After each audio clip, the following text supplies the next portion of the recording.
Alrighty, a very good Wednesday morning to all of you. Welcome in, Chico Bormann Show here on the Big Play Sports Network as we stream live on Twitter and YouTube. Do so Monday through Friday at 11 until 1 o'clock on Twitter.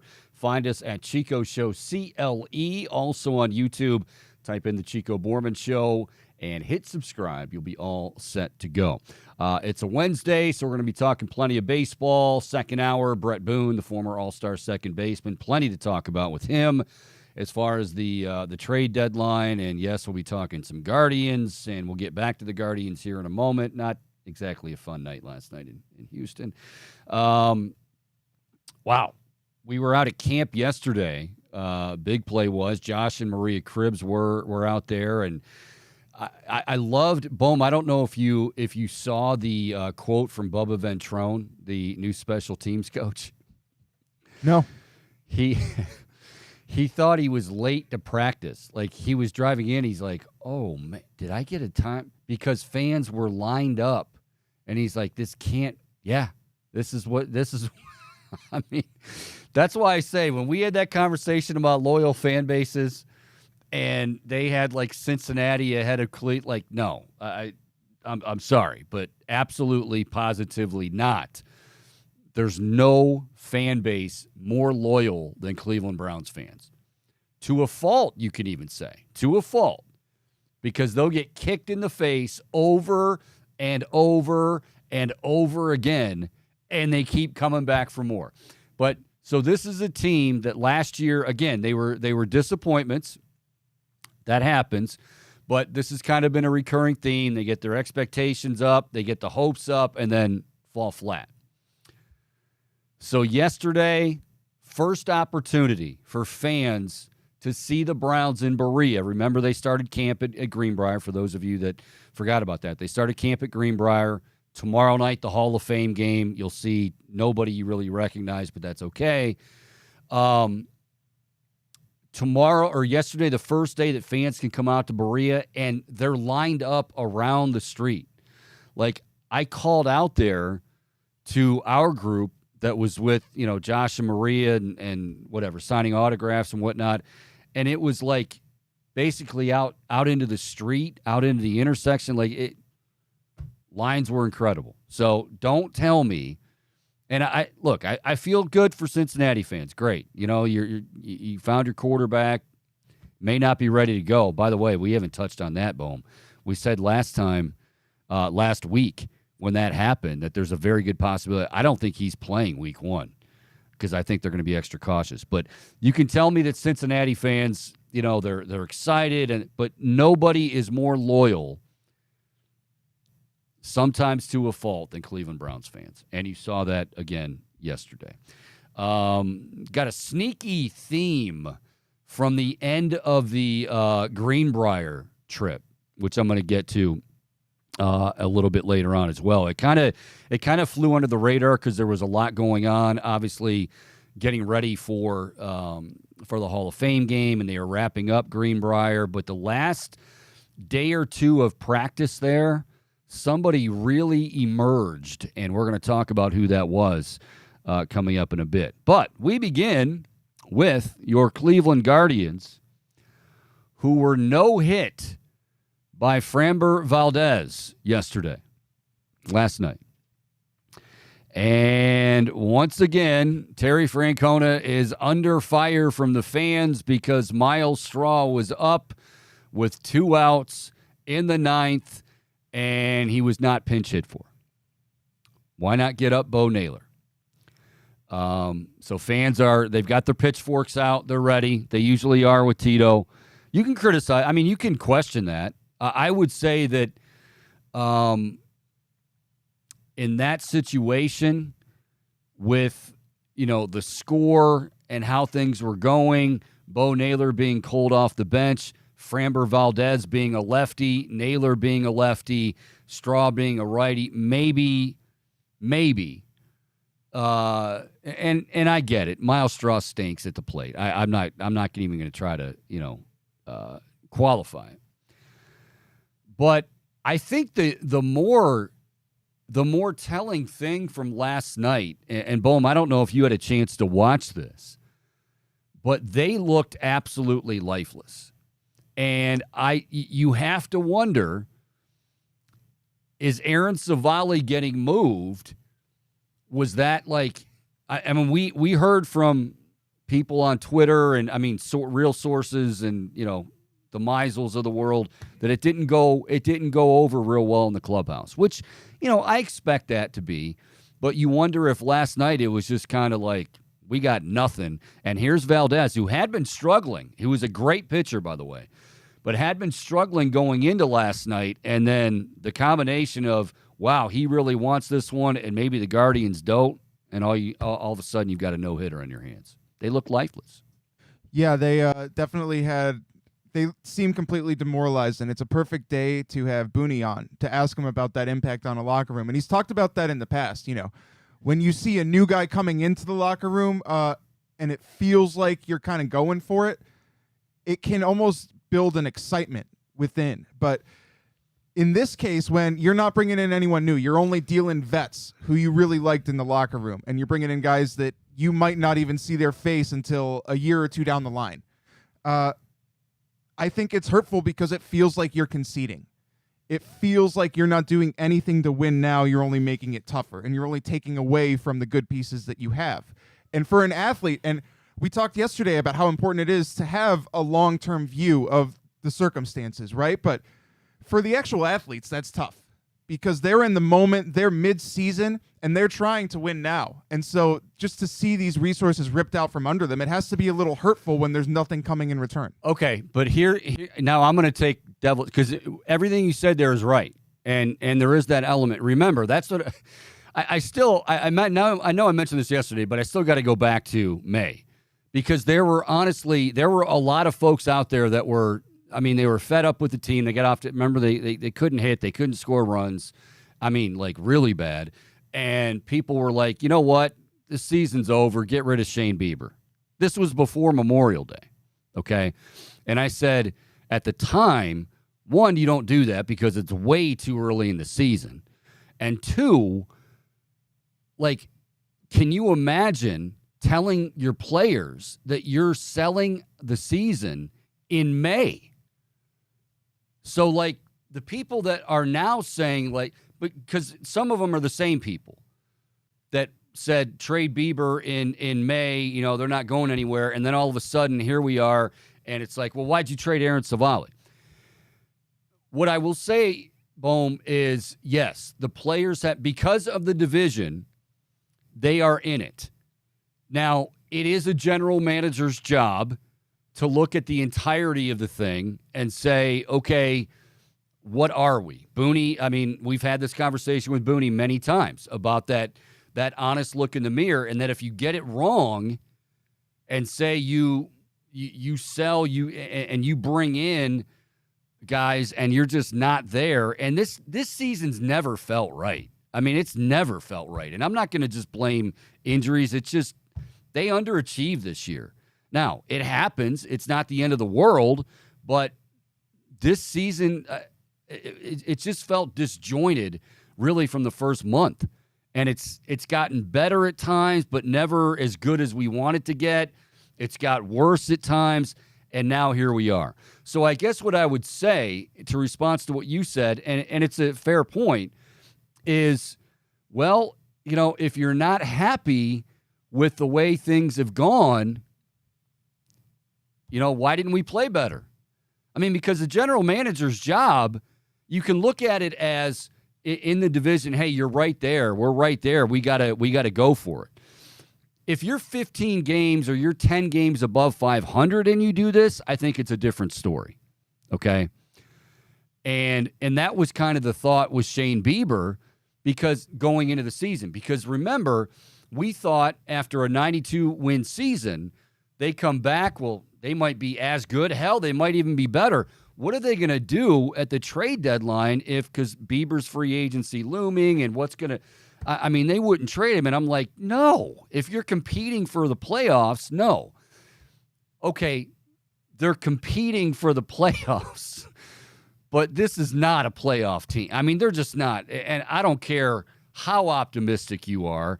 Like I said, it's different in August than it is May. You guys were telling me in May, get rid of him, trade Bieber now, get whatever you can, his highest value, because the season's over. That is just asinine. Now in August, I mean, you can make that case, Bohm. Like, yeah, I don't doubt for a second that the players are probably like, man, the one guy that we actually had going well, and I'm guessing Savali was pretty well liked in that clubhouse. The one guy that we had going well, we got back healthy. You moved him. And that at the same time, and this is why this is such a complicated process, at the same time, you're going, okay, we have to be honest with ourselves. Where are we this year as a team? Do we punt this year and get ready for next year? And part of that being, we love this Kyle Manzardo kid. We think he could be ready. And by the way, remember when everybody was worried about Josh Bell? I got so many responses like, yeah, what are you going to do with another first baseman? You've got Josh Bell. And I'm like, even if he does, and he will, opt in for the $16.5 million option, the player option, they would still find a way. I said this to somebody yesterday before he got dealt, that if they want to move a guy, if Kyle Manzardo's ready, they're bringing him up. They're not gonna go, well, we can't bring him up yet because we still got Josh Bell. If he's not performing, he's not performing. So you already saw it. They already moved him. Okay, they didn't. Before we go any further, they didn't move him for Segura, the infielder. They didn't move him because they dumped Jean Segura, and they said basically, he hasn't done anything. They're paying him $8 million. We're paying Josh Bell this much. It's actually they saved money in the deal. They got rid of Josh Bell. They saved money in the deal. I don't expect anybody to be head over heels, but there were a few people going, oh, so we traded Josh Bell for another worn down middle infielder? No, Segura's he's not even here. He's gone already. This was basically a money saver and to get ready for next year. Yeah, yes. Also, I think there's potential with that Khalil Herbert guy. This is a former first-round pick from just 2 years ago. Khalil Watson, sorry. I'm mixing up quarterback last names. You're missing. No, you were. That's the running back, isn't it? Khalil Herbert, the running back. Well, you also, you got Justin Herbert, Deshaun Watson, quarterback. Yeah, name. Khalil Herbert is a running back for the Chicago Bears. Khalil Watson, my apologies, shows how much I really know. No, that's all right. Boom, you were doing fantasy football research over the weekend. You probably had Herbert on the mind. But yeah, Khalil. I've got a lot of things on my mind. But I think Khalil Watson, there is potential with him. And it's interesting. To me, the Guardians took on that Segura contract, and that gave them more leverage to get a better prospect out of just dealing Josh Bell. And I think this is a guy that they probably thought highly of. Now, there are concerns with him. I don't know if you heard about that incident that he had in the minor leagues that got him thrown out and suspended from a game. Yeah. But, yeah, I think that this is a guy with a lot of potential. Well, he was okay, this is kind of like along the lines of, not the same, not character-wise, but Ahmed Rosario. When Ahmed Rosario got drafted by the Mets and signed with the Mets, whatever, he was one of the top prospects in baseball. Khalil Watson, same thing. Now, what they're thinking is, hey, there's still something in there. We can get it out of him. We can, and that's fine. Maybe they can. But I heard some people say and read people saying that, oh, you basically dealt Bell for, no, that they didn't deal him for Segura, whoever the hell the aging middle infielder was. It wasn't that. It was, yeah, they're going to get something of a lottery ticket that they like in Khalil Watson, who once was a very high prospect. But more importantly, they cleared money. I mean, basically, let's just say what it is. They are punting this year. If they happen to get in the playoffs, great. But they're saying our focus is no longer going to be on going all in for the stretch run. It's going to be 2024. We want to make sure we're in position. And do they have a lot of work to do? Yes. Do you have to like that? No. That's what I'm saying. You can absolutely be ticked off. But I think too many times we try to try to make it out to be something it's not, or, and and some of you just want to criticize to criticize. Like you hate the Guardians, you hate baseball. Padone. I mean, Padone told you yesterday on Twitter, fanboy Nick, that baseball for him. That needs to be his Twitter handle. Yes, fanboy. You're right, fanboy Nick. I love that. Fanboy Nick said on Twitter yesterday after they were no hit that Cleveland baseball is nothing. It's no good. It's always just the bridge to the Cleveland Browns. Try again next year, something along those lines. And, here we go again. Mind you, he's saying that as the bridge to the Browns, where that's been their theme since 99. And I'm not trying to split anybody, but, dude, you got to be kidding me. When you say that Cleveland baseball is the bridge to the Cleveland Browns and what the Browns have done since 99, well, just admit it. I'd rather Nick, and I have more respect for him, he just said, I have no idea, really. I casually follow baseball. Because he already proved it when he's talking about the catching situation, and Bo Naylor starts Thursday night, Friday night, Saturday night, and he's all up in arms because he's not starting Sunday. Like I said, this isn't rocket science. That goes on everywhere throughout baseball. So there are people that just want to complain and bitch and whine when it comes to baseball. And Nick is one of those. Nick finally admitted that all it is for him is a bridge to the Browns. Great. Go be a fanboy, and that's fine. I love the Browns too. When season starts, I'm going to be going nuts. But I'm just not, it's just do a little homework. Not a lot. Do a little. I don't know. I just, and I'm frustrated. As a Guardians fan, I wanted to see this season play out better. It's so much more fun because like everyone else, I'm geeked for the Browns season as well. It's so much more fun because now it's like that wait's even longer, right? The wait's even longer because you're not really totally invested in the Guardians. You are because, well, they are still in division, although now they're 2 games back. Minnesota had lost 5 in a row. But it's not like you're, just super excited to turn them on every night. And last night, hell, I don't even think they wanted to be there. So the criticism from the fans there is okay. But I'd rather, you know what? Let me read this. I want to read this.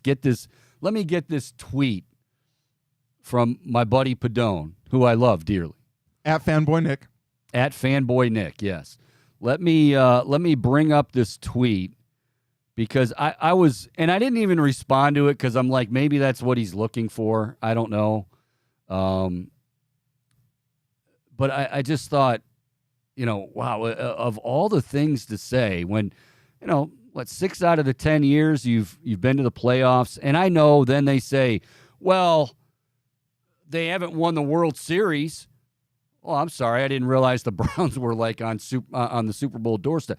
Again, if you're going to be that way for everybody. Don't be that way for one team and not the other. I mean, if anything, I would say that the Guardians are pretty damn well run when it comes to front office. Did they make mistakes this year? Yeah. What the hell? Will Benson, Nolan Jones doing well. Meanwhile, you're looking for outfielders. I am not making any excuses for this year. Okay? Along with injuries, there's an excuse. They have not played well. They have not made good decisions. It's been the exact opposite of last year. But for God's sake, it's like, I mean, you got to be kidding me with that. Let me just bring this up again. Now he says a half hour ago, I've officially settled myself down regarding last night's Guardians loss. Thank you for your privacy during those trying times. He doesn't care. He's not vested in it. I wonder if don't tell me, Padone, please tell me that you did not erase that tweet. Please tell me that. We've all been there, Chico. I've erased my fair share of tweets. Yeah, but here's the thing. Okay, I've done that too. And I've said some stupid things that I regret. But, like, that was you don't make a comment like he did about Cleveland baseball just being the bridge to the Browns every year for him and sorry, try again. You don't make that comment just on a whim and you're just frustrated. That's something that you've thought about. My guess is that he has. Oh, here we go. All right.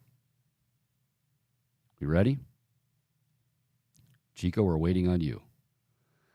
I think he did. We got to get Padone on the line. I want to ask, because if he erased it, why did he erase it? Can we have the answer column? He says they've gone almost 8 decades since winning a World Series. My grandma was 5 years old. It's exhausting doing this same old song and dance, especially with the division somehow still right there. Because somebody replied to that comment about it being the bridge. They're like, they've made playoffs 6 out of the 10 seasons the past 10 years with a trip to the World Series.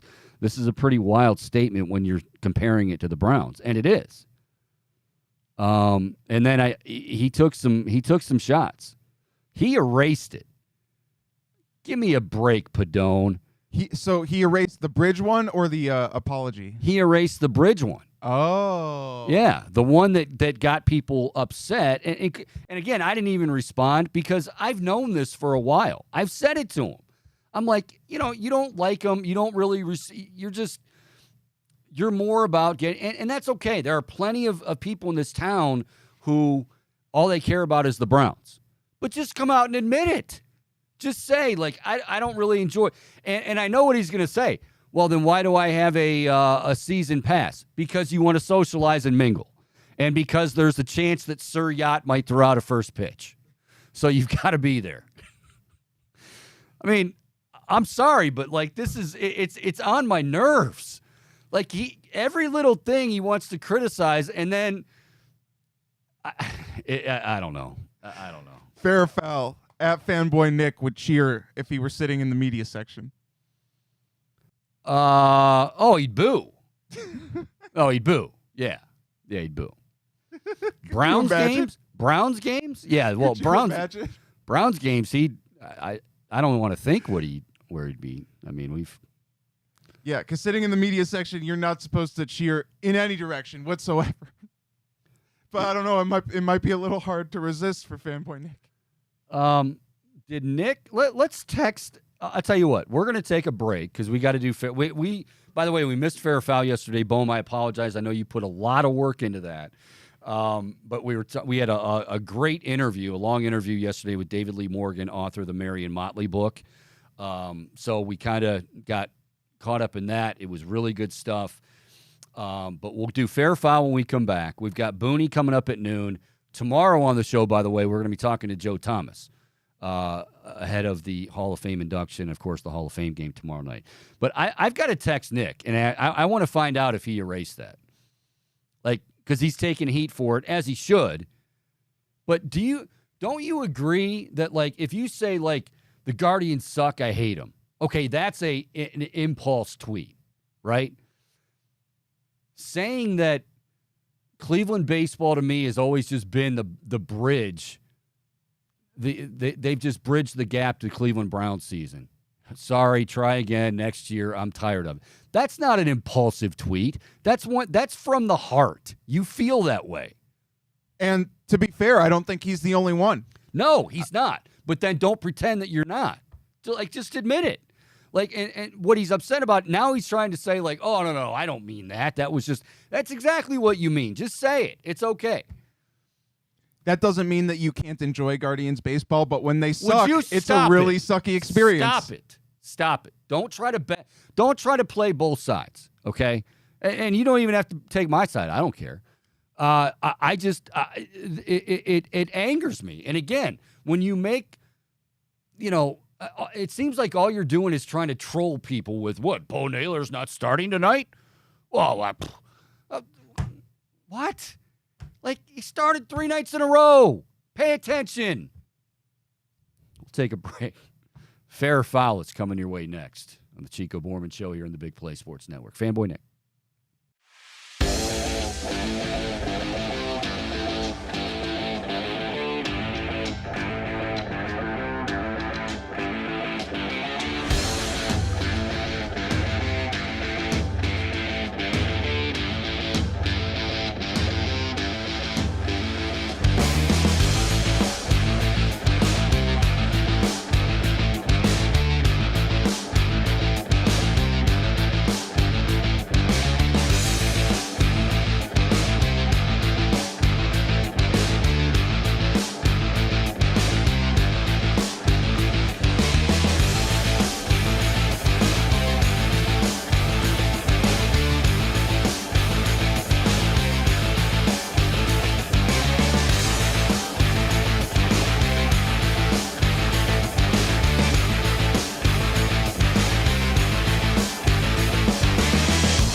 Alrighty, welcome back. Chico Bormann Show on this Wednesday morning. Still morning.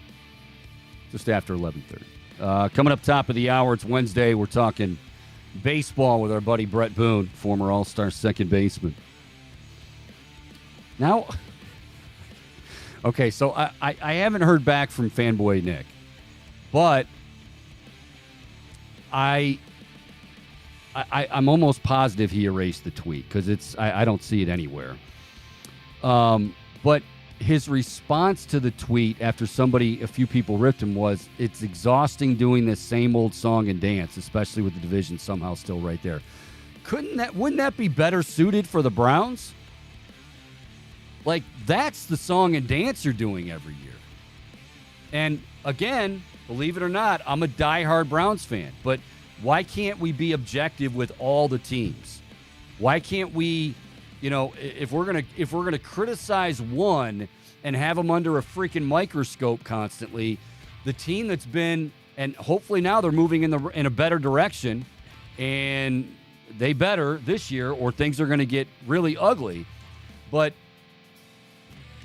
we got to use that same lens, even more so, a bigger lens, a stronger lens. Boom. All right. Booney, top of the hour. Let's do a little fair or foul with my buddy Mr. Bombastic here on the Chico Bormann Show. All right, Chico. Well, I wanted to get your take. I want to kick things off with the Browns, and there was a kind of a funny little tidbit that unraveled in Greenbrier while the Browns were down south in West Virginia.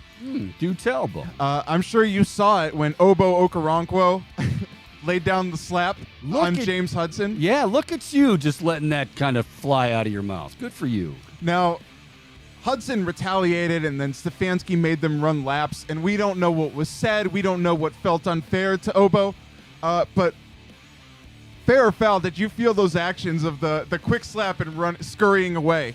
Did you feel like that was a fair or foul gesture on Obo Okoronkwo's part? Here, you just wanted to say it again I while did. it was still fresh on your tongue. True. Because 10 minutes you'll forget it. It's just like I would with that name. Here, okay, I'm gonna dodge this question, Bohm, and I'm gonna dodge it by saying this: fair or foul? I want a free agent pass rusher who just signed to slap somebody and run away like somebody on a playground. No, I don't. Now, Obo's going to be basically a third down, pass rush specialist, whatever. I'll go with. I'll side with Obo here. I'll be optimistic and say that he ran away simply because he knew, okay, I want to de-escalate this. I don't want to make this an issue, so I'll slap James Hudson from behind and then scurry away. It was good video, though. It was good video. It was hilarious. But the first thing I thought of was that, they just signed him and then he just ran away. It was funny. It was funny. By the way, I got some Brown stuff we're going to get to next hour as well. But go ahead. I'm sorry, Bo. No, it's fine. It was a very childish act, but in all the ways that it being childish and immature and wrong, it may be, it was still very, it was very silly.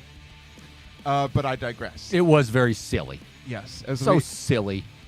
They're so cute at that age. As we commence forth on this edition of Fair or Foul. Chico, I wanted to ask you about James Franklin because at Big Ten Media Day, he was talking about how Ohio State and Penn State aren't going to be playing each other every year anymore. And he said that it's not a real rivalry. He doesn't consider Ohio State a rival. Now, he presents an interesting case in that he mentions the history and that over time, Ohio State really hasn't been playing Penn State that long, relatively speaking, compared to... Penn State didn't join the Big Ten until 94. Yeah. Yeah. So fair or foul, do you agree with Franklin's sentiments that Penn State should not be considered a rival of Ohio State and vice versa? I'm going to say foul. Okay, I guess I'll give him a little bit of leeway because what he's saying is, the history, and normally with a rivalry and rivals, they stretch a long ways and whatever, it goes back. Are they on Michigan's level? Of course not. But, they play a Big 33 game, right, in high school. Ohio and Pennsylvania are neighboring states. They are two, and this isn't a homer opinion, they are two of the best football states in the entire country. So you're talking about some of the most prized high school football players coming out of the Buckeye State and the state of Pennsylvania. So,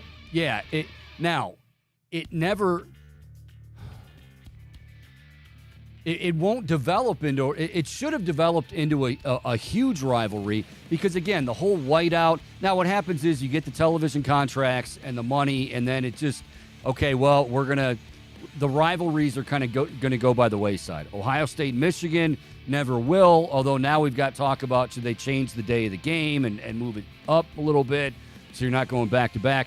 But as far as Penn State, and I'm long-winded on this because I'm passionate about it, I have told you this. My favorite college football experience, game day experience, was in State College. Unfortunately, it was an Ohio State loss.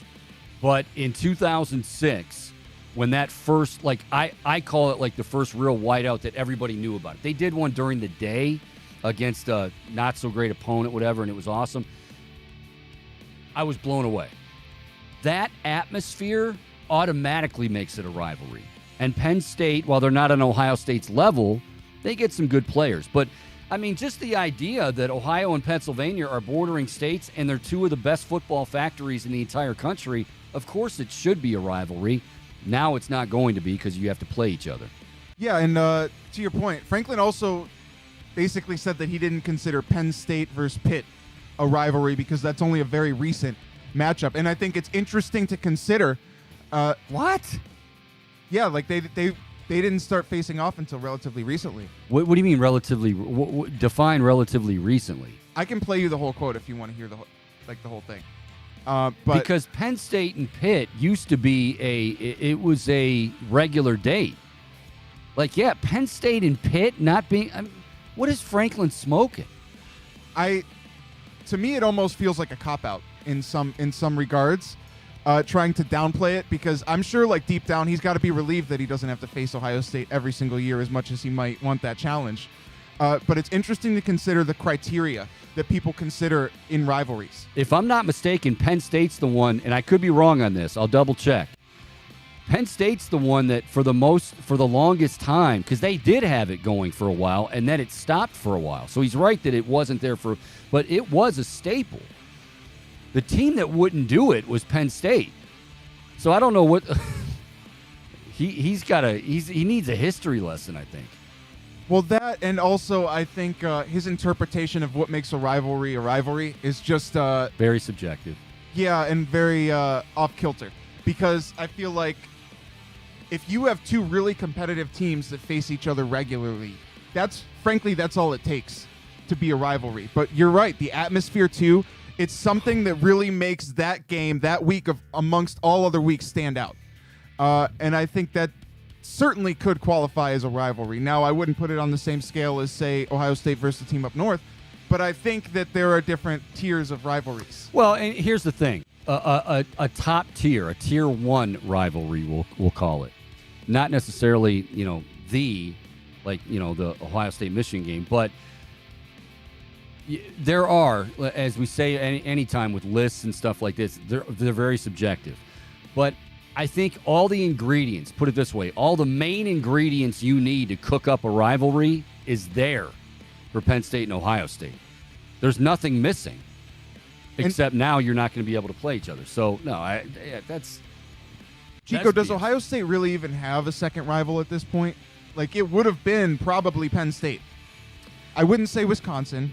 Well, I was going to say it was going there for a little while. For a while, yeah. I think, well, here's the thing with Ohio State, and I know this is going to piss off a lot of the Ohio State haters, but that's okay. But, I mean, I'm really speaking the truth when I say this. They have the bullseye on their back every year, so they're going to get Michigan State, while Michigan State will say, they're not a rivalry, and they're not. Michigan State and Ohio State aren't necessarily a rivalry. Do they want to kick their ass every time they play them? Of course they do, because Ohio State's big bad Ohio State. So they kind of have these mini rivalries, but yeah, Wisconsin, when Wisconsin was really good, Michigan State, when Nick Saban and on into the other eras with them, and Penn State included, those have all become smaller rivalries, but not on the level of Michigan. Sure, and I do agree with you, Chico. And frankly, with Ohio State, like you said, to have their target on their back, you could make out almost any big in-conference game or even playoff game out to be a rivalry. If Ohio State rematched against Georgia next year, people would be calling Ohio State-Georgia some semblance of a rivalry. I mean, part of the reason I don't like Bret Bielema is because I couldn't stand it when he was Wisconsin. But they had some good teams, and it was like, wow, that's again, those are all ingredients that go into the pot for a rivalry. Not to get too sidetracked, sidetracked. Shout out to Sue.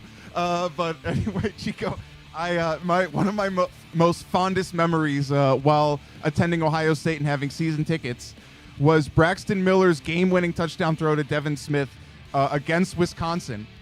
That deep touchdown pass, and then that was the only time that I ever rushed the field. One of the craziest moments I ever remember. I would love to see you rushing a field. Oh, I would absolutely love to see you rush. You would do like Jim Valvano, where you were there was no rhyme or reason to where you were going, but I could see you being like, Yeah. Like, I could see like tears coming down your face. I vividly remember like when it first happened, just jumping up and down and like, oh! I could see you finding some. Let's hold hands and sing Carmen, Ohio. When the Buckeyes won the Natty in 2015, there were people standing outside my door, not my door, outside like on my front lawn. I was on a balcony, and they lit a couch on fire and all gathered around in a circle and sang, "We don't give a damn" for the whole state of Michigan. Because nothing says we won, F you, like a couch being lit on fire on campus. I don't know. I don't get it, but oh well. Yeah, I can't explain it, but it was a good night. All right. Anyways, I digress as we commence forth here. Sidetrack, digress, commence forth. Come on, Bohm. Speak English. I have my crutch words. You got to let me sneak them in, you know. All right. But Chico, I wanted to ask you about the doctor, Dr. J, Julius Erving, ranking his top 10 players of all time.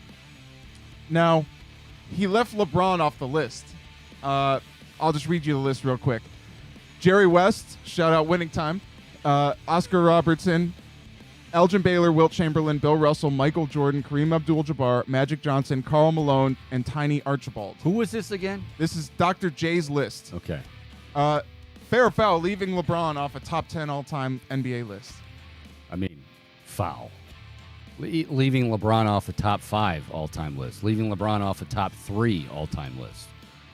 You don't want to say he's the best ever, that's fine, but come on. Now, I wonder if, but see, I've always thought, like, when you see videos and you go back into the archives of, like, when LeBron was a younger LeBron as a Cavalier in the first stint, like, you would see him meet, like, some of the greats, Oscar Robertson, you would see him meet Bill Russell, you would see him meet Dr. J, and he always seemed to be very respectful and very. So I'm wondering, because that almost feels like a purposeful slight. You know what I mean? Like I could see if you're not going to put him even in the top 5, but that's ridiculous. But top 10, Tiny Archibald, come on, Tiny Archibald, it's better than LeBron James. Come on.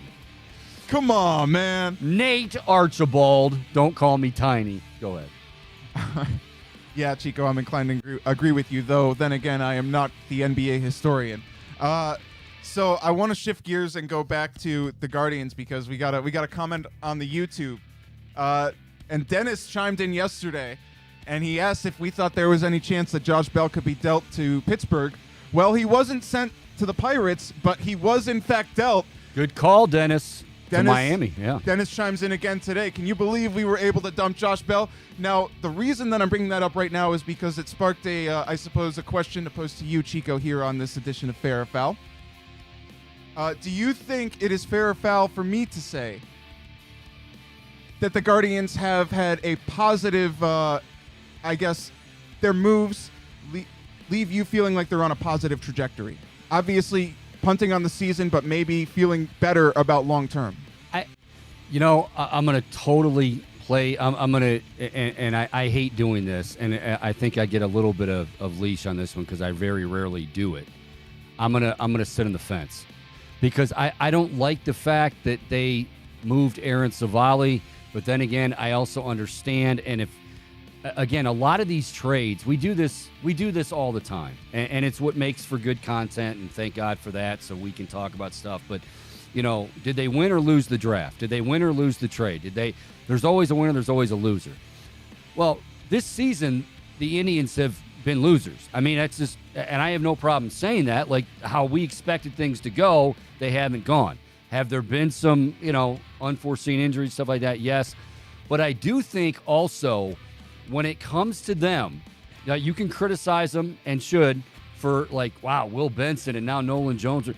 But when it comes to guys they get back in trades, Josh Naylor, nobody knew who Josh Naylor was when he first came over from San Diego. This guy is a stud in the middle of your lineup. Who's to say that Kyle Manzardo, right now you're saying, yeah, that sucks, you traded Aaron Savali. But if Aaron Savali is going to be on the disabled list 3 or 4 times in the next 2 years, and I hope all the best for him, but This is the absolute peak for Aaron Savali, and they had to pounce on that.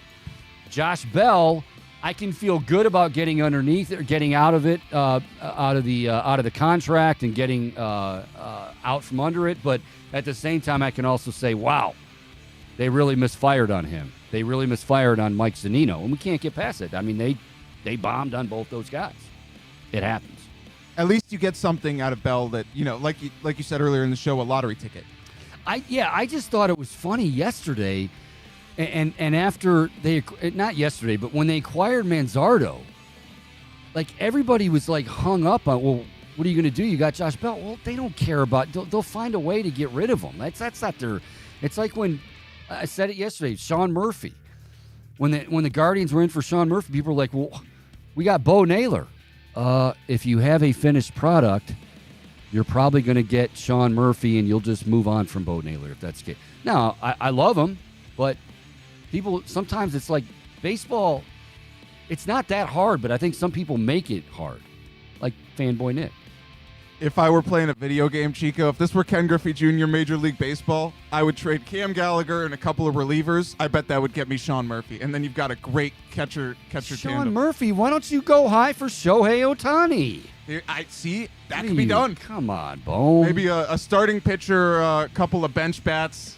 You gotta go for the gold, Bone. You gotta think big. Yeah, Cam Gallagher, throw in Miles Straw in there. He's been a disappointment. And somebody will bite on Shohei Ohtani in the fantasy league. I'm pretty sure one bat and a couple of middle of the pack relievers would net you Ken Griffey Jr. in that game. One of your fantasy owners will oops, I hit accept instead of reject. Damn. That was always a dopamine rush when you'd see trade accepted. It's like, oh my God, I can't believe they're doing this deal. And then when it's you just did he accept it because he got the better of it? What did I do? What am I doing? Like so nerdy, but so much fun. I admit. Yeah, it's so much fun. Well, I want to stick with baseball for this next one, Chico, because I saw an interesting little tidbit. So Justin Verlander got dealt back to his old team, the Astros, from the Mets, and Mets beat reporter Mark Gooden found something that I found unique about Verlander's contract, right? So he had the no-trade clause. Apparently, he's not the only one that has to sign off on his no-trade clause per the contract language. His brother, Ben Verlander, also needs to agree to this, to waiving the no-trade clause. Please tell me you're kidding. No. Please tell me. Mark Gooden, I mean, I'm taking Mark Gooden's word for it, but he seems... No. Yeah, fair or foul, this methodology of having a second trusted source to waive a no-trade clause. Could you imagine that news story if Justin waived it and Ben was like, nope, I'm not going to do it? It'd be like Josh Naylor having Bo. Like, well, okay, not only do I have a no-trade clause, but... Don't leave me! But Bo can also put as many teams on my no-trade clause as he wants, and he also has the same amount of authority to... No, I like Justin Verlander. I do. I've always admired his work, and he's a great pitcher, one of the best to ever do it. But and now Ben's like, he's all over social media. He does some good stuff. Some of it's over the top. Some of it's attention getter stuff, which that's today's day and age. But having Ben sign off on I can't wait to tell Booney. I'll bet you Booney didn't know that. And when we bring him in, I'm going to ask him about it. And you know what? When I first read that headline, I kind of imagined a situation where maybe Verlander's feeling impulsive, like, oh, this could be good and exciting, and then Ben's like being real with him, like playing devil's advocate, and like, okay, let's think this through, Justin. That's Kate Upton's job. That's not Ben Verlander's job. Unless Ben Verlander is like living like in the back room, like Ben hopefully has I get that they're tight, that's awesome, but come on, man. Come on. Yeah, so I found that interesting, and I was I guess it made me curious if I thought like maybe that's something that we could see more in the future, but I guess you've really put it in perspective, Chico, as to why it may not happen. Maybe it is. Maybe Booney's going to say, "Oh yeah, I had Aaron. He was allowed to sign off on my no trade." Maybe it's a thing. So we'll get it from Booney here coming up in just a bit. Yeah. So final one here as we put a bow on this edition of Fair or Foul, Chico. So I'm assuming you saw that sort of back and forth between Aaron Rodgers and Sean Payton about keep my coach's name out of your mouth. They didn't used to say that like 10, 20 years ago. That became a thing. Like, keep my wife's name out of your mouth, Will Smith. Keep my brother's name out of your mouth. That now that's a thing. Anyway, a rising trend, if you will. Yeah, it is. So Mike Tomlin, Steelers coach, chimed in on it. He said, quote, "All I know is that I hope that game between the Broncos-Jets is on national TV in a time where everyone can watch it because I want to watch that football game." Now, they do match up week 5. Fair or foul, Chico? This is going to be cannot miss football. Absolutely. Oh, absolutely. Yeah, I mean, it's part of me says, like, okay, Sean Payton, first of all, that is who Sean Payton is. Like, he's always been that, but now you kind of, did you put your team in a bad spot? And as a coach, you have to be better than that. But, oh, yeah, it's must see. Rodgers in the week leading up is going to have at least one off the wall comment where you're like, what the hell is it? Just to, lob it over there before the game starts. So yeah, that is absolutely must see TV. And that'll do it for today's edition of Fair or Foul. All right, good job, Bone. Good job. All right, we're going to take a quick break. When we come back, did Aaron Boone have authority to nix a trade for Bret Boone and vice versa? Was that like power of attorney? Did that happen for the Boone family? Is it common what we heard with Justin and Ben Verlander? Ben has the authority to nix a trade. We'll talk to Booney about that and many other things, including if he did well in the softball game a while back. We'll be back with more of the Chico Bormann Show. It's all right here on the Big Play Sports Network.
All righty, welcome back. Second hour on this Wednesday afternoon, the Chico Bormann Show on the Big Play Sports Network. You can find us on Twitter, streaming live 11 to 1 Monday through Friday at Chico Show CLE. Also, you can head over to YouTube and check it out there. type in the Chico Bormann Show. If you're not already, hit subscribe, and we do appreciate it.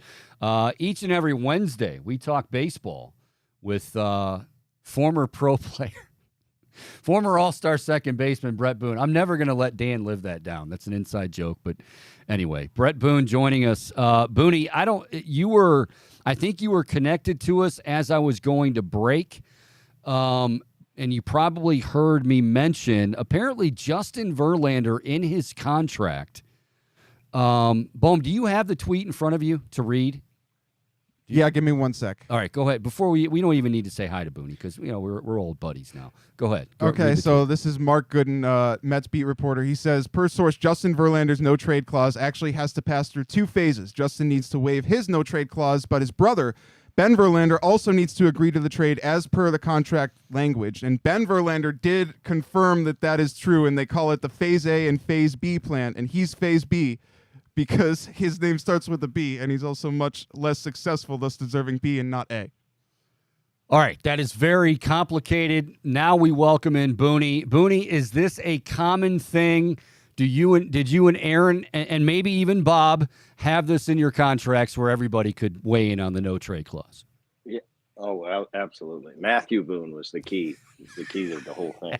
Don't forget about Matthew Boone. 10 years my junior. Maddie had to, my ex-wife, my mom. Those were people on the certificate. They had to sign off. So it's cute. That's cute. It's a cute footnote. I think when it comes down, I think Justin has a little more pull than the rest. I don't know. Ben's got a lot of followers on social media, Brett. Oh, I know. Oh, I'm well aware. Oh, that was great. Well aware, Chico. What's going on? Oh, Boom, thank you for bringing that up. All right. We got a lot going on, actually. Here in Cleveland. Hold on, I lost you. You there? You there? It was something popped. We heard a pop, Booney. Is he back now, Booney? You here? Can you hear me? Booney? Hello, Booney? Oh, He should be good. Things are getting upside down there in Southern California. He's going to try to reconnect. Okay, that's fine. Yeah. I'll interpret that for you. Booney thinks that's absolutely stupid. I'll say it while he's not connected.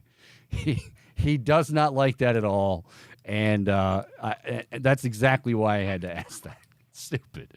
All right, so Bret Boone is joining us again. Booney, I don't know if you had to change your shirt or I don't know what happened. I lost you. Moisturize or okay. All right. Well, we're glad to have you.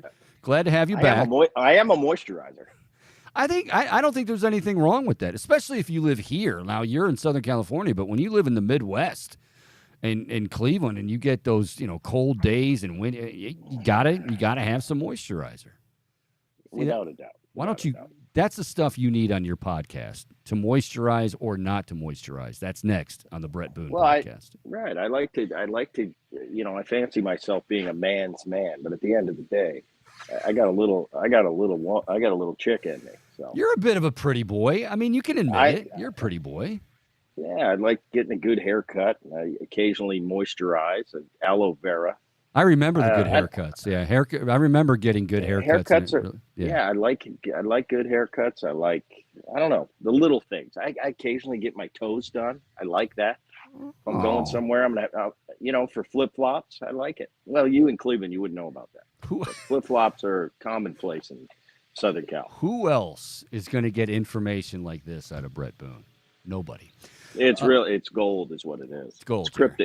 It's Bitcoin.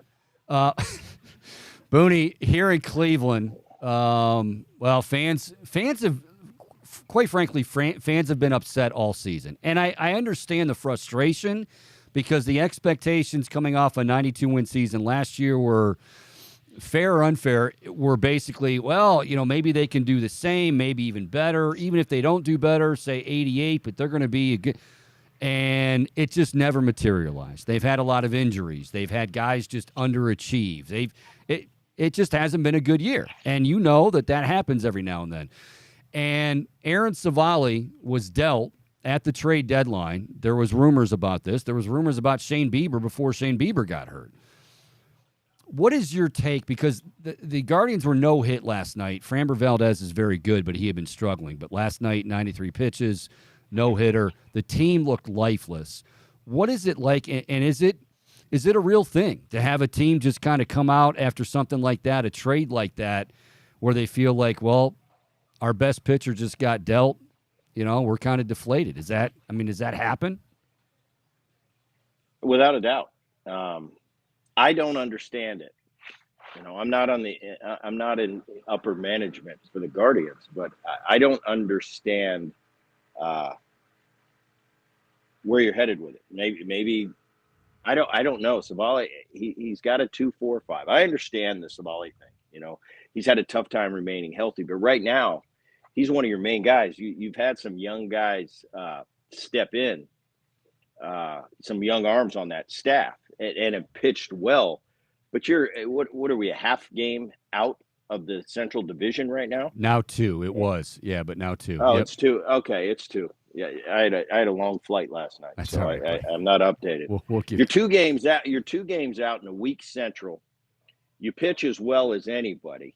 You pitch better than the Minnesota Twins. You offense better than the Minnesota Twins. Savale's your to date is having the best year of any of your starters. McKenzie, who was a big part a year ago, has been on the shelf for a while. Hopefully you get him back. Bieber, your ace. Hopefully you get him back at some point. But this trade right here, I don't understand it. And I think being a player, when you get rid of your only veteran on the staff, who's having a good year, I don't know what kind of message that sends you as a player. But I didn't see Cleveland play yesterday. You say they were lifeless. I mean, that's something we kick around a little. Oh, they're lifeless. They were into it. That can be interpreted either way. Maybe they had a rough night. Maybe they had a long flight. So we can't just attribute it to that. But yes, I can speak as a player on the ground. Trade deadline time. Big trade. Helping your ball club. That breathes some adrenaline into that clubhouse, saying, hey, management's got our back. They're with us. This is a team thing. And I've been a lot of times at the trade deadline where we don't make a move or you make a counter move like the Savale deal. And it's kind of like, wow, it's us against the world from a player's perspective. So, yeah, it can mentally affect either way. At the end of the day, you do this for a living. You do play 162 games. And you got to be a pro and move on. Irregardless of what if you agree with the move, you don't disagree with the move. If you agree with management, you don't agree with management. You have a job of one of 26 guys to go out and do your job, and that's where you need to separate. And some years are easier than others, but this perplexes me a little bit. I'm from the school now because playing for as long as I did and being in different scenarios, I really, man. It's a premium when you have a chance to go to the postseason and have a special year. And now after playing my career, when I was young, I thought, oh, I'm going to get to the postseason 10 times and I'm going to win 2 or 3 rings. And it's so hard. I grasp if there's a shot, you're telling me we got a shot. I tend to be all in. Let's go for it because it's fleeting and it doesn't happen too often. So if you have a chance to win the division, let's go win the division and let's do everything we can to win the division. Obviously, I'm not an owner. I'm not sitting in the room. I'm not upper management, so I can't make those fiscal decisions. But man, as a player, they're golden opportunities, and I think you got to take each and every one because we have such a small window to achieve and to play in the postseason and to potentially one day win a ring. Man, I hate to squander any opportunity at all. Yeah, I can. And here's the thing. I told Bohm I feel bad because normally I don't do this. I try not to do this, but I'm actually riding the fence on this one because I can see both sides. What I think is ironic is some of the people that are up in arms about Aaron Savali getting dealt. I'm talking Cleveland fans saying, my God, how can you sell it on the season? I mean, I remember having a conversation with you back in May. And there were people going, well, you might as well deal Bieber now because, his value's never going to be. This was in May. I mean, that's ridiculous. By August, and this is all I'm saying, by August, and you and I have talked about this as well, general managers have to take that it's not an easy decision to make because, yeah, you want to make sure your players are happy. By and large, that's what's made Cleveland, the chemistry that they talk about. It's everybody's on the same page.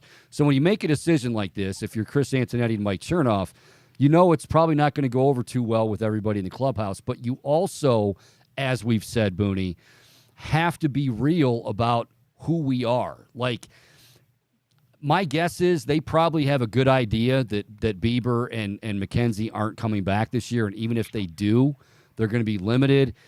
Things haven't gone their way. So I get the feeling it's one of those, we hate doing it, but instead of putting ourselves behind the 8 ball moving forward, meaning next year, we're going to rip the Band-Aid off. Yeah, we might still win the division because the division's just terrible, but we're going to make sure we're in a good position for 24 and beyond. Well, and that's why it's a tough position.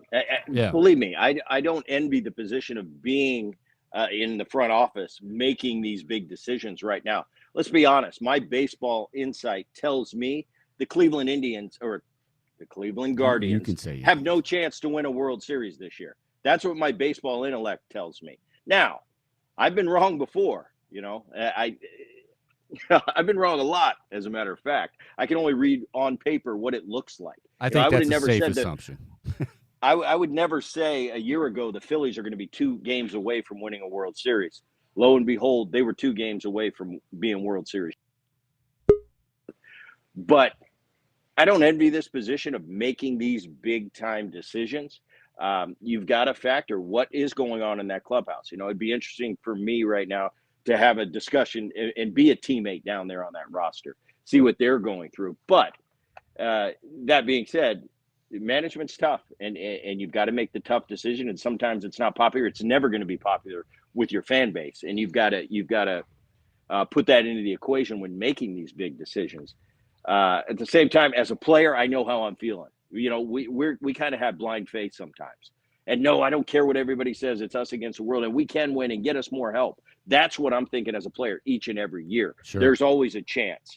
There's a point where you get real about things. If you're 20 games out at this point, I've been on teams that are in last place at this point in the season. Yeah, I understand. But man, if there's a chance, so you're telling me we got a chance.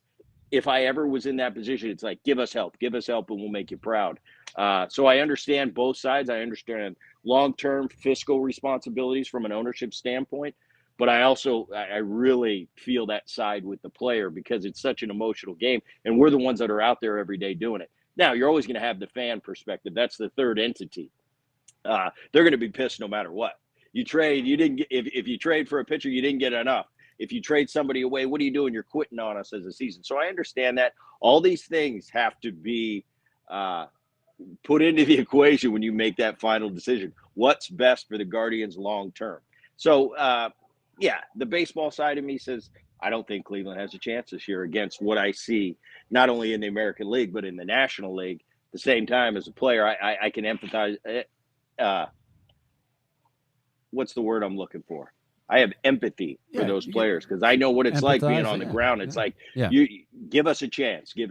So we'll see how it works out. Still very true.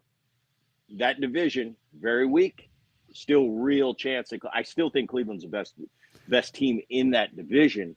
And it's different how it was years ago, Chico. Years ago, the deadline was later in the season, and you had a wink handshake with other organizations like, hey, we'll get our guys, we'll get your guys through waivers, you get our guys through waivers. So there was still a chance you could pick up a big contributor down the stretch. Nowadays, it's 2 months before the end of the season. It's clear cut. If you don't make a trade, you can't make a trade for after the World Series. From a baseball perspective, I think it's great. I think it puts you in a box 2 months out and really tests your skills as an organization. Like, wow, are we going to make a move or are we not going to make a move? Because this is it. And there's so many opportunities to get in too. So it's like, it's tough. I think it's going to separate the people that have the best formula to what to do with this situation. The guys in the middle, you have those guys. You have the Texas Rangers, the Atlanta Braves. You're going to the postseason this year. Let's add on, and I think Texas has done the best job at the trade deadline as far as bettering their ball club and truly making them a World Series contender this year. And then there's the Kansas Cities of the world that the writing's on the wall. We're not going anywhere. The Oakland A's, we're not going anywhere. But those guys in the middle, and there's a lot of teams nowadays with 12 playoff spots available that had that decision to make. And I think it's really cool for the game, for the dialogue that follows, for the fans, for talk radio. You got something to talk about. I think it's really good. For the most part, good for the game in general. I think it adds a lot of intrigue and a lot of speculation, and people are still talking about baseball right now. Whereas in past years, 20, 25 years ago, Chico, a lot of times you're turning the page right now and it's all NFL. But because of the new rules put into baseball, the schedule, the formula, you have a lot more cities talking baseball for a longer period of time. And I think that's nothing but a positive for my game. And the game of Major League Baseball. He's a 3-time All-Star second baseman, also the esteemed host of the Bret Boone podcast, which we'll get to here in a moment. Before I want to ask you now, post-trade deadline, any new predictions you might have. Before I do that, though, I got to read this tweet from Bob Nightingale on Twitter. He writes, "Congratulations to the Minnesota Twins who clinched the AL Central title. They are barely over 500, 2 games ahead of the Guardians, but we're the only team in the AL Central who didn't sell at the trade deadline. They just stayed pat and watched everyone else get worse." Might be true. It might be true. You know, we talk about Manzardo. Cleveland got Manzardo. It's been somebody they've coveted for a few years now. Who knows? Long term, 2 years from now, Chico, we could be sitting here saying, wow, what a great trade for that Manzardo kid, you know? So you never know. So post trade deadline, we've seen some teams get better. We've seen some teams get worse. We've seen some teams just, again, stand pat and do nothing. Do your predictions for the American League and National League winners, do they change at all after what you saw or didn't see at the deadline? The only team that really changed and I know they're a contender and they have been all year. They're probably the most improved team from a year ago. Well, the Baltimore Orioles possibly as well. Yeah. I don't look at the Orioles as a World Series team. For me, from a pitching standpoint, I don't think they have as much as, say, an Atlanta, say a Houston Astro, and now, say, a Texas Ranger. I look at all the deals done. Dodgers did a ton of deals. I look at them. They don't jump off the page for me like that's a difference maker. The two, and I think for a lot of people that made difference maker trades at the deadline, are the Houston Astros with Verlander. You can't cheapen how big of an effect he is. It's like the big brother coming home again. He's been a part of that huge run in Houston for a lot of years. Now he's back as the ace of that staff. It's a veteran team. They've been there, done that. This just strengthens them so much. For what they've done in recent history, I think they've underachieved this year. And I think all the people in Houston will say that. They're still second in that division of the Texas Rangers. But I look at that Rangers and what they just did, adding Scherzer. Yep. Adding Montgomery. Yep. We didn't talk. We haven't touched on the fact that early on, before anyone else was doing anything, they added Aroldis Chapman. Yep. Yep. And I just see those moves not only from a psychological standpoint where that team's going. Wow, a guy like Evaldi who's having a career year. I've always been an Evaldi fan. He's on the shelf right now. He's on the 15-day IL. But I saw some quotes from him saying, "Wow, what a rush of adrenaline that just pumped into our clubhouse, going out and getting a Max Scherzer, going out and getting a Montgomery from St. Louis, who's having a great year, former Yankee." Stuff like that you can't quantify, you can't measure. For probably Evaldi, the ace of that staff this year, coming out publicly and saying something like that, it's affecting him. It's really going to affect that clubhouse, who's already got the best offense. They lead in every category. You're just going to give them a little more confidence. So the biggest changes I see on paper is the Texas Rangers. They've just went from a contender to, I'm not going to put them as my favorite. I still have the Atlanta Braves as the World Series favorite, but Texas is just solidified for me, number 2 bidding. So if I'm in Vegas, I'm going to bet Atlanta number 1 and Texas number 2. Okay. One of the things that really caught my eye, or in this case, I guess my ear, was, and you know this, 2 weeks ago, all we were talking about, and it was fun to talk about, the possibilities of Shohei Ohtani. And then the Angels kind of put the kibosh on that, and, well, he's not even on the market. Okay. Right. So your buddy Jim Bowden, who you've had on the podcast, the Bret Boone podcast, many times, and right. he's former general manager, one of the best, I think, at analyzing stuff. He comes out and says, he was doing like a winners and losers segment for CBS, I believe.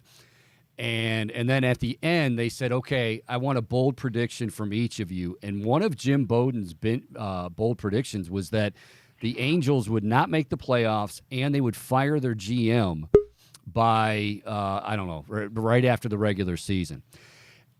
I guess my question to you is there a way that the Angels should have or could have handled the Shohei Ohtani situation that they did not, that you think prompts Jim Bowden to make that bold prediction? Well, first of all, Jimmy, we go way back. Jim Bowden and myself just had him on for the trade deadline. I think he's the best in the business at breaking down the trade deadline year in and year out. That I'll preface it with that. He came on the show the other day, and he's one of the few guys I can debate that really in the past has changed my mind one way or the other, or really makes me think. He came on the program the other day, and the first thing next to Chico, of course. Yeah, thank you. But I'll tell you what he said, it made me think, because I'm thinking, no, you don't trade Shohei. You know, where are they? They're in that murky area, 3-4 games out of the wild card. Do you go for it? Do you not? He made a great point. He came on, and I'm not saying I completely agree with him, but he made a point and he made me think. He said, Booney, biggest mistake in the history of the Los Angeles Angels franchise, not trading Shohei at the deadline. He thinks they are not a postseason team. He says, why not have a conversation with Shohei behind closed doors and say, here's what we're going to do. We're going to get the greatest package in the history of the trade deadline for you. You're going to go to a contender, which what you want to do right now is win. We're going to bolster our Anaheim team, or I'm sorry, our Los Angeles Angels team. Yeah. And then in the offseason, give us first shot at signing you back, and we'll match the money that everybody else is going to match. He thinks that would have been a more prudent way to go about it. Wow. And when I think about it, I think that's a pretty good idea. Because me as a player, if you take me behind the scenes in a private meeting and say, here's the deal, Bret, we know you want to win. We don't know if we've got what it takes this year. Mike Trout's been hurt. Rendon's been hurt. We don't know if we have what it takes right now. But if we trade you, we can get probably the most prized package in the history of this deadline. Make our team that much better. We know you love it here. We know you love Newport Beach right down the street. And just give us a crack. As a player, it kind of like, wow, they're really being honest with me. They're letting me have a say in this whole factor. And maybe that would be a positive thing long term. Obviously, that didn't happen. But I thought it was a great point. And Jim brought it up, and it made me think like, wow, I haven't even thought about that scenario. But I thought it was really interesting. Who knows? Who knows? The only thing with Shohei, and it's going to be the big talk from now until he signs next year, where's he going to sign? The only people that really know what's going on is his Angels teammates, probably his interpreter. Maybe the organization has an inkling of what he's thinking. I don't know their relationship. You never know unless you're there on the ground behind the scenes. So that it's going to be interesting. Not to interrupt you, Booney, but that leads me to believe then, I mean, obviously Bowden has all that intel, leads us to believe that the Angels really didn't, you know, this is, and you can shed light on this. Like, if you're a guy in Shohei Ohtani's situation, do you even allow anyone to approach you from the organization, or is it, hey, that's why I have an agent, you talk to my agent? Should they or could they have done, or did they even try to talk to him? It sounds like from Bowden's perspective, they really didn't make that attempt. Would that be fair to say, or you don't know? Well, there's some context to the story. Is Jim Bowden was my general manager in Cincinnati. And I remember he traded me in 1998 to the Atlanta Braves for Denny Nagel. And I remember before the trade took place, he took me out on his boat in Cincinnati, and we had like a friends talk. And he kind of clued me in that, Booney, hey, this is the way the organizations go. We need a number one starter. We think you can get us that. And it ended up coming to fruition, and I ended up getting traded to the Atlanta Braves. And I was appreciative about the honesty that my general manager was showing to me at the time. That's his relationship. Now, in other situations, no, you don't have that relationship. I'll guarantee you, like a Verlander, he probably has a relationship with the Houston Astros. I'm speculating, of course. I have no idea of really knowing, but it depends on the organization. It depends on the general manager. Depends on their policy as how they some are very open to that friendly relationship, an open door dialogue, and some are strictly business, like you said. Talk to my agent. I don't talk to you at all. Business, hardcore business as usual. So it depends on who's involved, who the front office is, who the player is, and their personalities to where how that relationship truly is. One last thing for you. We talk about, and we mentioned kind of in jest, that Ben Verlander has the authority or can weigh in on no trade clauses for Justin Verlander. Eduardo Rodriguez, I don't know if you saw the story. Eduardo Rodriguez really was one of the names being talked about a lot. Pitching for the Tigers now. He won a World Series with the Red Sox in 2018, and he's, I mean, under 3 ERA. He was one of the more coveted arms.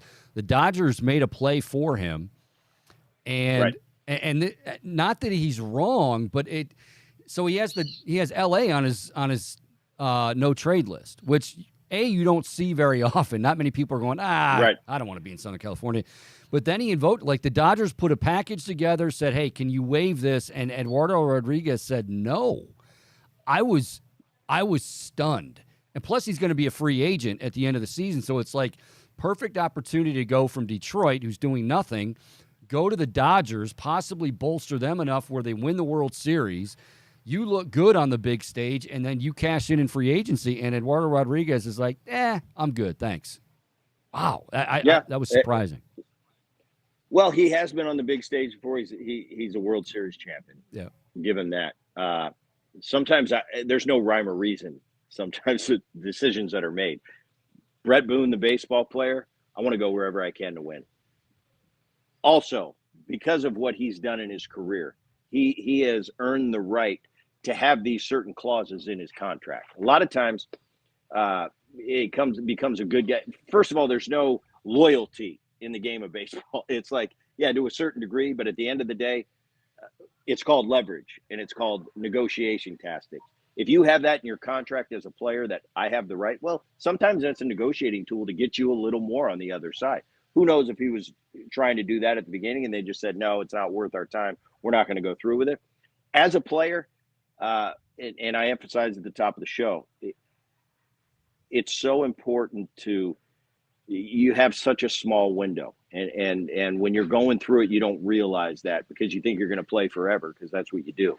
And then when it's all said and done, it's wow, if I could just have one more chance. So me, the player, in my mind, if I've got an opportunity to win, I want to run through that door, knock that door down, and just give me that opportunity because I know they're so fleeting and they're so far and few between. So from a mental standpoint, I can't put myself in his shoes. I wasn't that type of player. You give me a chance to win, I'm going. Saw you dropped. I'm sorry. Go ahead. No, but at the same time, he's earned the right to be in the position that he's in, and you got to respect his wishes. Maybe he wants to ride it out. He's got his ring, and he wants to ride it out in Detroit.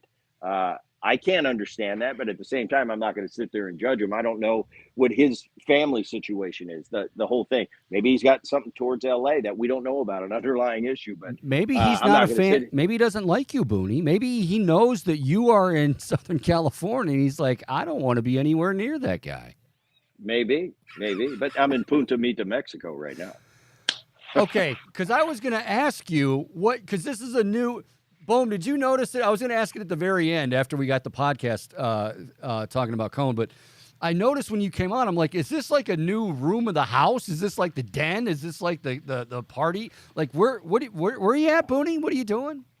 I'm in Mexico on a little Boone family vacation. So we got all the kids. We had about 10 of us. And Aaron's not just there. Got through last. Aaron couldn't get off work. Aaron couldn't get off work, could he? Arnie? Oh, well, see if he's in the dugout tonight for the Yankees, and then you'll know. That'd be great. Aaron wouldn't be invited. No, I'm kidding. Oh boy! All right. Well, it looks like you're having a good. You look very relaxed, Booney. Very relaxed and. Well, you see my setup. I'm always, that girl side of me. I'm always looking for good lighting. So I had the kids set up They went on a hunt today. I said, find me some good lighting. It's important. As Richie Sexton says, lighting's everything. Big sexy. Bohm, what do you think of that? Former Cleveland Indian. Bohm's laughing his ass off. Go ahead, Bohm. I'll tell you, Richie, you got those buddies that care about how they present themselves, how they look, they dress a certain way, they're always sharp, they're always lotioned up, like we say, moisturized up. I have a lot of friends like that. They're very particular, very well put together. Then I got my buddies that have that attitude of, I don't really give a crap, Well, Richie Sexton's one of my buddies where, and I kind of respect it about him. Like, he gets up, he combs his hair. He doesn't really care. He puts together. He looks nice all the time. But, he didn't overly prepare for this particular dinner we're going to. So one day we're on the golf course and he wants to take a selfie. Well, first of all, he's the last guy on earth I think wants a selfie. But he said, no, the wife and the family, they want a selfie of me and you, Bone. I said, okay. And he's moving around a bunch. I said, what are you doing? He goes, boom. Lighting's everything. And I looked at him and I thought, here's a guy I don't think cares one bit about how he looks. He's just got to cut that whatever, I don't really care. He really does care more than we think. Things we never knew about Richie Things Sexton. we never knew. That friend, I'm thinking, he doesn't care. He's just a good-looking cat, 6'9", whatever he is. Doesn't really care. He cares more than you think. One time gives me hope. Indian. Gives me hope about the male species. Part of the male species is David Cone. He was a very good part of the male Major League Baseball pitching species. He just dropped on the Bret Boone podcast. Who else is in the hopper? We'll have Turning Two with Booney at the end of the week, and then we've got, who do we have? Ryan Howard. That's one right. of my new favorite guys in the game. I never knew Ryan. Ryan was a guy that was kind of starting his career when mine was ending. So we didn't play against each other. Maybe once we did. But I got to know him a little bit a couple weeks ago in Seattle at the All-Star game.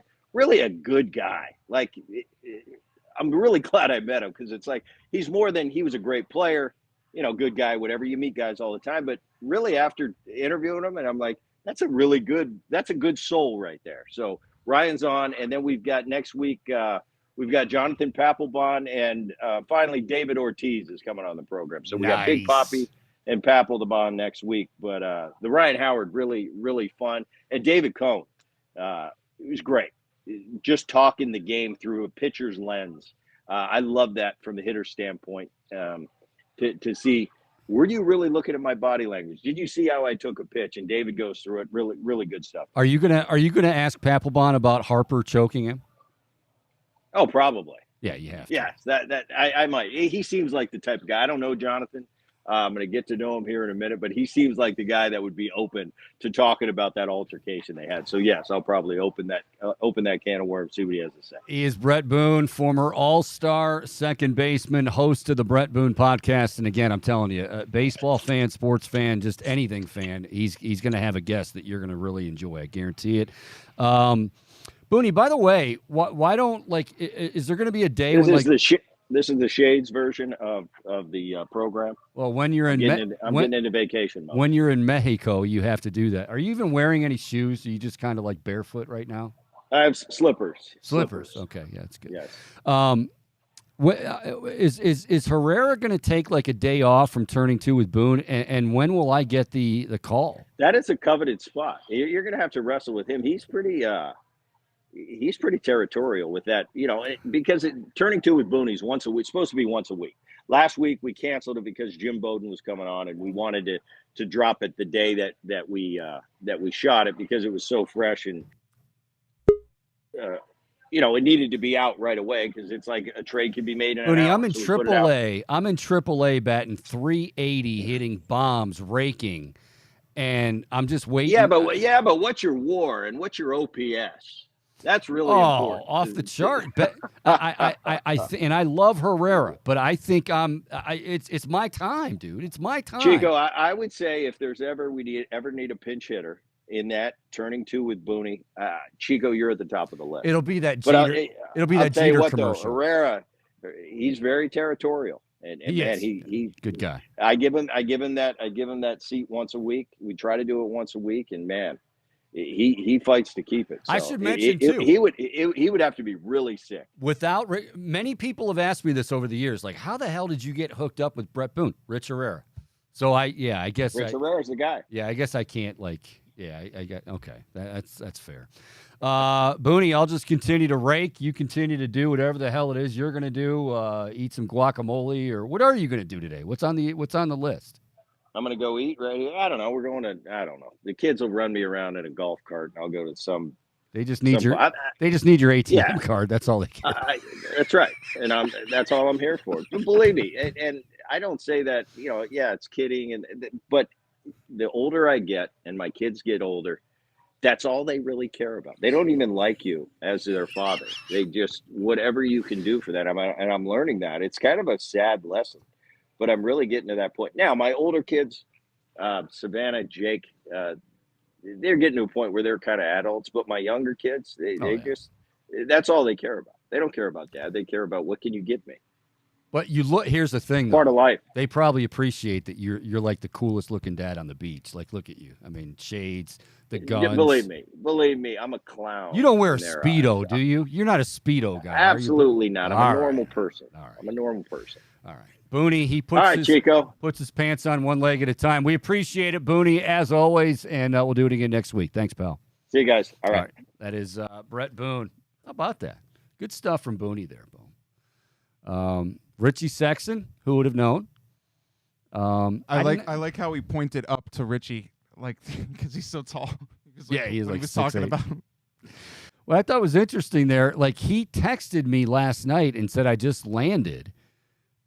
And actually he said, just landed, comma, son. He referred to me as son. So, like, but I didn't know, like, I never know. He travels quite a bit. I don't know if he's going to see his brother or going to see, his son or his daughter or whatever. So I had no idea. So when he came on the screen, that's why I kept looking at that. I'm like, what is that background? That's not the same background he's usually at. Oh, he's Punta Vida? Is that what he said? Punta Vida? There was an M in it somewhere. Oh, Punta Mira. Maybe. Not Puerto Vallarta.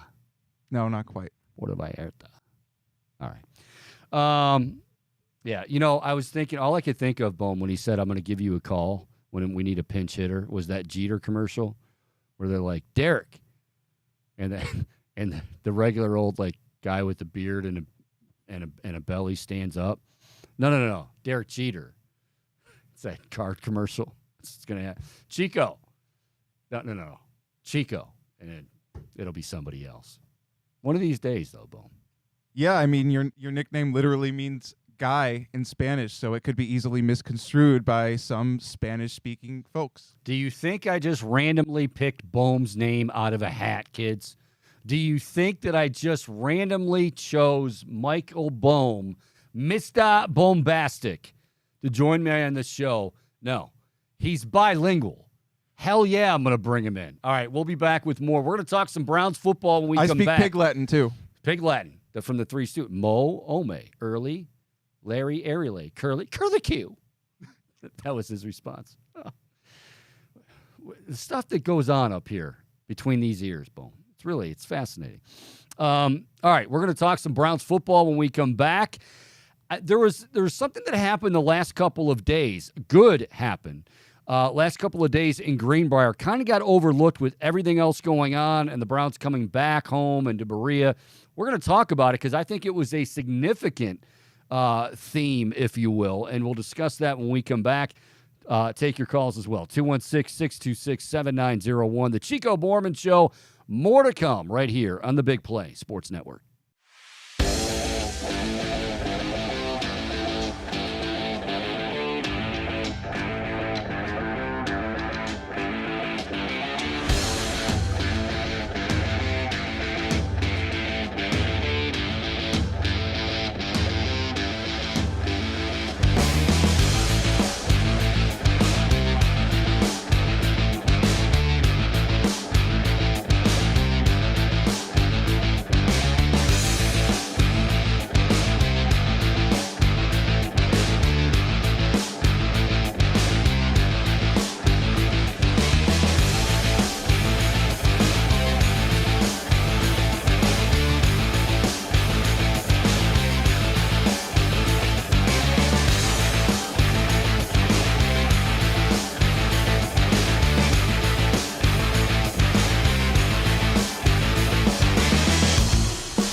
All righty, welcome back. Chico Bormann Show as we wind things down on this Wednesday afternoon. Bohm is laughing. Allen Iverson delivers again, Chico. What did the answer have up there? We got Fidel calling in. Fidel. I like fanboy better. Anyway, Chico Bormann Show with you until 1. We stream it live 11 to 1, Monday through Friday over on Twitter at Chico Show CLE. Also on YouTube. If you're not already, hit subscribe. Appreciate it. You'll be set to go. Coming up on tomorrow's show, by the way, tomorrow night, of course, will be the Hall of Fame game with the Browns and the Jets. And then on Sunday, the real reason we're all excited about the weekend, Joe Thomas, the legend, number 73, goes into the Hall of Fame. We're going to talk to Joe Thomas tomorrow on the Chico Bormann Show just afternoon, so you don't want to miss that. Right now, though, equally as exciting and kind of, boom, I'll be honest with you. You saw my emotions in the first hour. They were very raw. I think I have a bone to pick with Fidel. Actually, it's Nick Padone, but AI says Fidel. Padone, is that you, or is this really some guy named Fidel? No, it's me. I'm sorry. What's up? Okay. So I was okay. I understand the Guardians. It's been frustrating this year. I get it, and I'm not going to go into the whole catching thing. We'll let that go. But like you had a tweet last night that kind of, I don't know. You said after they were no hit, and it was an awful game. Like they looked lifeless. It was terrible. Your tweet said, Cleveland baseball officially bridged the gap to football season. That's sort of all they've been good for in my lifetime. Maybe next year. Padone, I mean, I understand that you're frustrated, but damn. I mean, that's like you just gutted Tito and Chernoff. Even don't they're in the bathroom somewhere throwing up. They're sick to their stomach after reading that. What's up with that? What happened? Yeah, man, that was an emotionally charged one for sure. Kind of like the start to your show today. That was me last night. I've since calmed down. I'm excited that Tanner Bybee is gonna get the start today. I think things today go a lot differently. You and I have very similar feelings about Bybee, Chico. But last night, man, I think I took a 500-foot view on the entire season.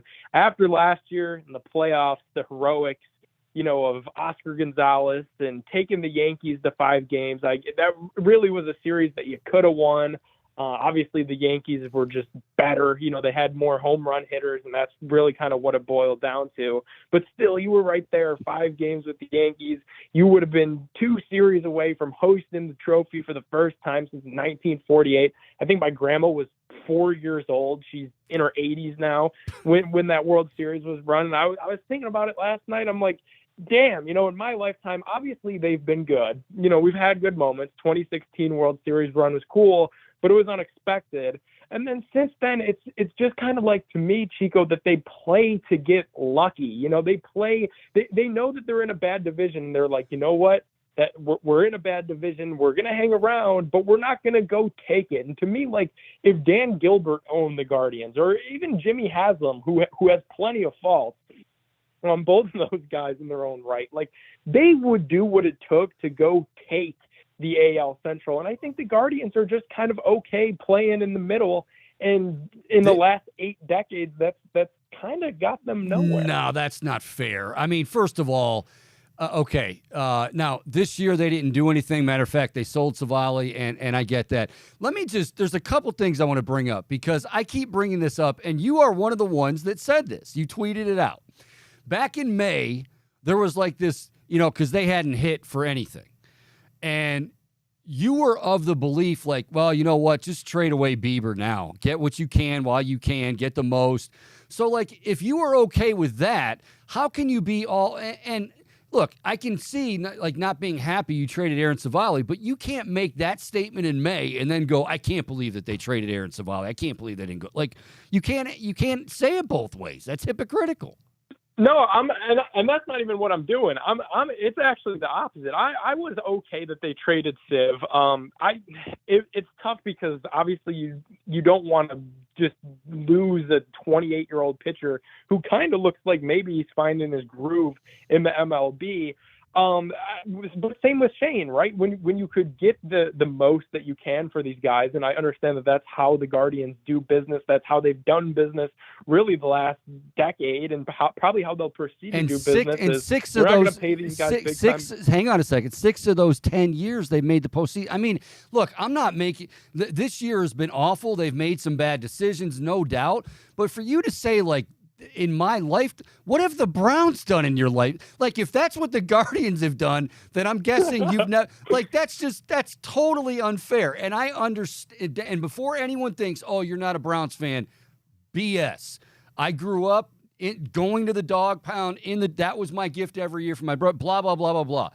But like, let's be honest, since 99, they have been in not just not good, not just not going for it in their division, they've been a laughing stock. So when you say that like the Guardians have simply been a stopgap, and I know you were frustrated, but it frustrated me, that they've been a stopgap to get you to the damn Browns, I'm like, you got to be kidding me. Of all the things to say, like the stopgap to get me to the team that has been the worst franchise in football since 1999. Like, come on. I guess that just, Chico, honestly, this is a little bit therapeutic to have this conversation with you, because evidently, I think this is kind of bringing to light just maybe how tortured I am as a Cleveland fan. Because I'm tortured too. Yeah. To work in this industry for the rest of my life, but no. Seriously, like I put that out there that bridge the gap to football season, because really baseball is kind of all you have in the summer. I grew up a basketball guy, first and foremost, obviously because LeBron was here, and then football was always second because my family had season tickets. We would go. Me and my dad would go every game, and then Browns. It's a Browns town, right? So that's when the chatter really starts. That's when the city has a different buzz to it when the Browns play. So to me, baseball's kind of always just been that stopgap. Like you hope that if the Indians, now the Guardians, could be good enough to keep you entertained throughout the summer before the Browns really entertain you. Whether that's winning games, which really has only happened probably twice, and then or just entertaining you by what the hell are they doing. So yeah, it was definitely an emotionally charged tweet. I know too you were accusing me of having taken it down. That is one thing that I will never do. As emotionally charged as the tweets get, I'll never take them down. So it is still up there. All right. So yeah, it was. I actually you texted that to me. I couldn't find it on Twitter, but that's also because this we can both agree on. I don't know my way around social media to save my life, but. Okay, I feel a little bit better. We're at odds on a few things. And, like, I always hate this because when I bring this up, people automatically assume, like, I don't get geeked for the Browns. I don't know why we can't have it be the same for all of them. And that's the thing I remember saying to people when I moved back here from Pennsylvania and started at another station here in town. And I was like, am I seeing this? Am I hearing this right? Like, it feels like nobody has any patience whatsoever for anything the Guardians are doing. And when they do well, they simply say, well, they're cheap. They're going to sell them off. But, like, the Browns can win one game. And it's like all of a sudden people are like, oh, I'll tell you, look out, man. If this would have gone this way and that would have gone that way and they would have had a much better roster, they could have very easily been, 13-3. And I'm like, oh, my God, this is incredible.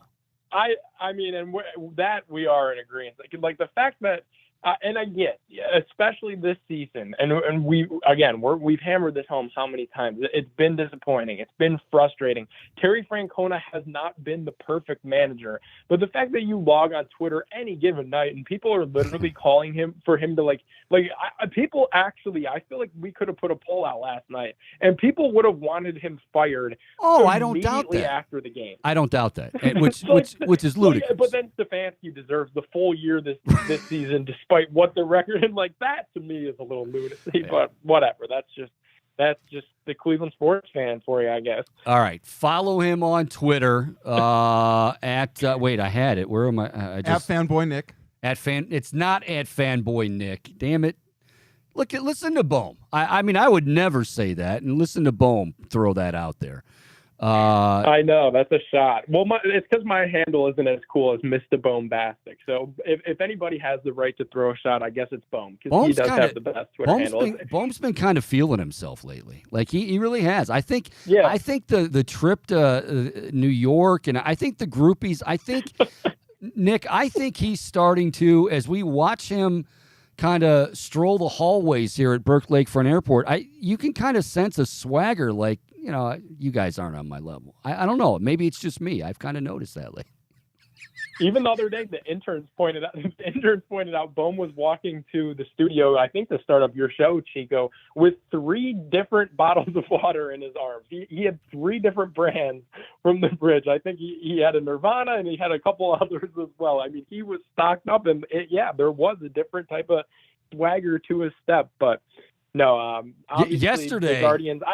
I'll say this: Guardians money line today.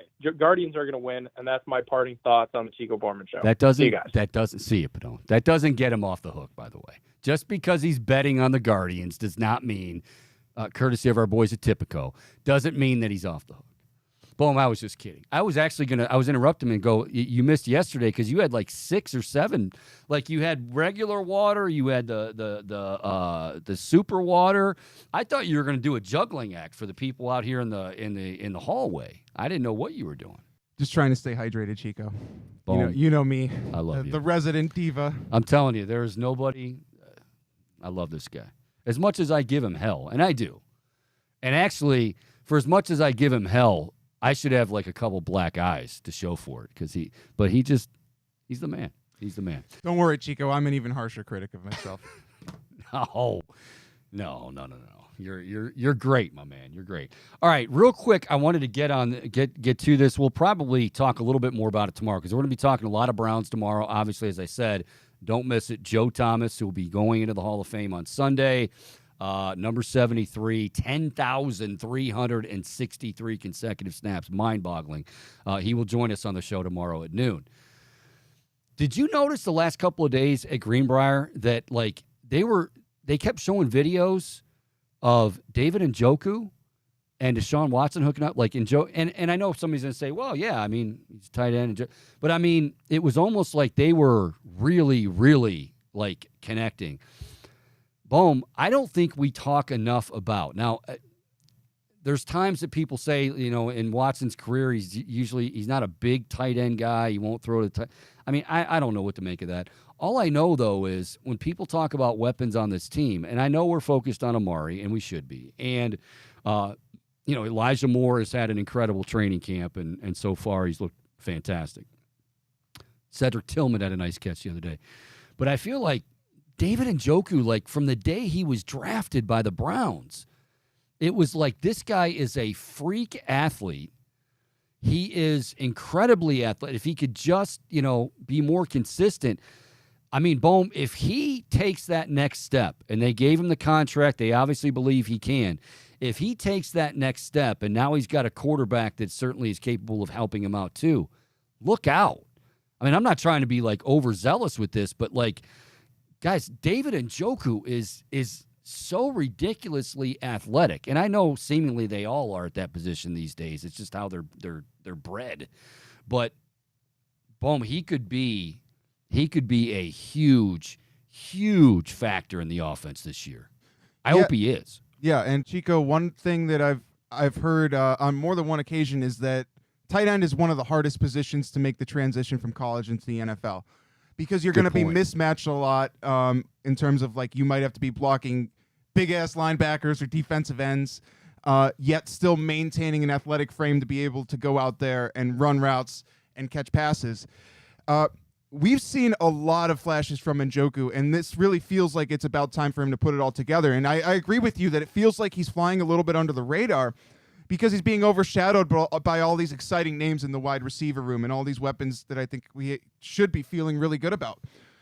But Njoku is right there with them, and he's a big-time playmaker, and I expect that he can make a serious difference in the red zone. Like, that's your red zone contested catch guy. Not even red zone. I think, like, in the middle of the field, when you can exploit the seams and have a guy like that, just Oh man, I mean that opens everything up.